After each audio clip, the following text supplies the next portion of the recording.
આપણા બધાના ગામમાં જે વાડી વિસ્તાર હોય ને એના કોઈક ને કોઈક નામ હોય. માની લો કે મારું ગામ કોંજળી છે તો અહીંયા ધાર છે, આથમનું છે, થોરિયો છે, લવારિયું છે, એવા અલગ અલગ સીમના અલગ અલગ નામ છે. હવે એમાં જે અમારા ગામમાં જે ધાર શબ્દ છે ને એ બોલવાની સરળતા માટે અમે ધાર બોલીએ. બાકી ખરેખર એનો આખું નામ છે ને ટોપિયા ધાર છે. અને અમારું ખેતર છે ને એ આ ટોપિયા ધારની એકદમ નજીક આવેલું છે કે ટોપિયા ધાર અને અમારા ખેતરની વચ્ચે માત્ર એક જ ખેતર છે. એટલે એક દિવસ મેં મારા મોટા બાપુને પૂછ્યું કે બાપુ આ ટોપિયા ધારનો અર્થ શું થાય, આ નામ કેમ પડ્યું છે? તો મોટા બાપુએ મને જે જવાબ આપ્યો ને એ જાણીને મને નવાઈ પણ લાગી અને આનંદ પણ થયો. તો મોટા બાપુએ મને એવો જવાબ આપ્યો કે આ જે ધાર છે ને મતલબ આ જે ઉસાણવાળો વિસ્તાર છે તો એની પૂર્વ તરફ તલકાજડા ગામ છે અને પશ્ચિમ તરફ છે એ કોંજળી ગામ છે. અને બંનેની વચ્ચે જે ઊંચો વિસ્તાર છે એ ધાર કહેવાય. અને આ ધાર ઉપર એક ઘુમ્મટ એટલે કે ટોપ બનાવવામાં આવેલો કે જ્યાં મહારાજા સાહેબ આવતા અને બેસતા, ખેડૂતો સાથે ચર્ચા કરતા, ખેતરનું નિરીક્ષણ કરતા અને એ રીતે નગર ચર્ચા કરતા. અને આ એ જ જગ્યા છે કે જ્યાં જૂના જમાનામાં એ ટોપ કે ઘુમ્મટ બનાવેલો હતો. તો એટલી વાત સાંભળીને મેં તરત પ્રશ્ન પૂછ્યો કે મહારાજા સાહેબ એટલે કોણ? તો મોટા બાપુએ કીધું કે બીજું કોણ હોય, કૃષ્ણકુમારસિંહજી. તો મને વધારે નવાઈ લાગી કે કૃષ્ણકુમારસિંહજી કોંજળી આવતા હે? તો મોટા બાપાએ કીધું કે હા, કે મેં પણ મારા બાપા પાસે વાત સાંભળી છે, ઘુમ્મટ તો મેં પણ નથી જોયો, પણ અહીંયા આવતા. તો તરત મને એ સવાલ થયો કે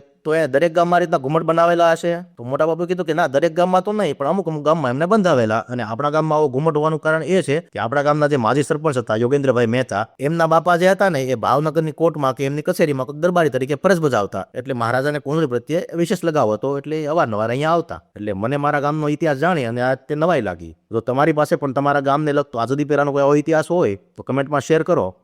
જોઈએ કોની પાસે કેવી કેવી વાતો છે. જો આ વિડીયો તમે ઇન્સ્ટાગ્રામ કે ફેસબુકમાં જોતા હો તો પ્રોફાઇલને ફોલો કરો અને જો યુટ્યુબમાં જોતા હો તો ચેનલને સબસ્ક્રાઇબ કરો.